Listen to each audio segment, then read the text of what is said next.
Zee 24 तास एक पाऊल पुढे। दुष्काळाबाबत मीडियानं अतिरंजित बातम्या दिल्यात, प्रत्यक्षात इतकी भीषण परिस्थिती नाहीये असं वक्तव्य पाणी पुरवठा मंत्री लक्ष्मण ढोबळे यांनी केल्यामुळे वाद निर्माण झालाय। ढोबळेंना स्वपक्षीयांनीही फटकारलंय, तर विरोधकांना टीकेची आयतीच संधी मिळालीय। मीडिया रंगवतेय अतिरंजित दुष्काळ, दाखवला जातोय तितकी टंचाई नाहीच। ही मुक्ताफळं उधळली आहेत ते राज्याचे पाणी पुरवठा मंत्री लक्ष्मणराव ढोबळे यांनी। ढोबळे साहेबांच्या लेखी जो दुष्काळ दिसतोय तो जणू मीडियानंच निर्माण केलाय। मुळात एवढी दुष्काळ स्थिती नाहीये। पाण्याची टंचाई आहे, सगळे कारखाने इथे जसे चालू आहेत तसे राज्यातही चालू आहेत, परंतु ज्या पद्धतीनं थोडंसं मीडियानं जास्त मनाला लावून घेतल्यामुळं त्याची प्रसिद्धी अधिक झालेली आहे आणि त्यामुळं शेतकऱ्यांची सोय झालेली आहे। टंचाई आहे, परंतु ती इतकी आपण म्हणता एवढी नाही। ढोबळे यांच्या अजब निष्कर्षांमुळे विरोधकांना तर टीका करण्याची आयती संधीच मिळाली, पण त्यांच्याच राष्ट्रवादी काँग्रेसमधल्या मंत्र्यांनीही ढोबळेंच्या विधानाचं खंडन करत त्यांना घरचा आहेर दिलाय।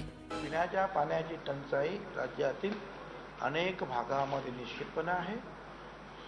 चारा टंचाई काही भागामध्ये आहे। लोकांना कामावर येण्याची संख्या जी आहे रोजगार हमी योजनेची ही जिल्हावार बदललेली आहे आणि अशा प्रकारची टंचाई आहे, म्हणून तर आम्ही केंद्रामध्ये जी आहे पैशाची मागणी केली। मंत्रिमंडळातल्या जबाबदार अशा पाणीपुरवठा मंत्र्यांची ही विधानं पाहता दुष्काळाबाबतचा सरकारचा दृष्टिकोन किती गंभीर आहे हेच लक्षात येतं, अशी टीका आता होतीये। स्वाभिमानी शेतकरी संघटनेनं तर ढोबळेंच्या विरोधात निषेध रॅलीच काढली। निम्म्यापेक्षा अधिक जिल्हे या दुष्काळामुळे पीडित आहे, दुष्काळाच्या छायेमध्ये आहे। जनावरांना चारा नाही, त्यामुळे जनावर विकल्याचे अनेक उदाहरणं आपल्याकडे आहेत। कसाईखान्यामध्ये गेलेत आणि राज्याच्या मंत्र्यांना याची गंभीरता अजूनपर्यंत लक्षात आली नाही। म्हणजे राज्य सरकार किती उदासीन आहे दुष्काळग्रस्तांच्या संदर्भामध्ये, याचं हे जिवंत उदाहरण आहे। राज्यकर्त्यांची ही भाषा म्हणजे त्यांना माज आल्याची लक्षणं आहेत। जर महाराष्ट्रामध्ये दुष्काळ नाही तर महाराष्ट्राच्या मुख्यमंत्र्यांनी दुष्काळी दौरे का केले?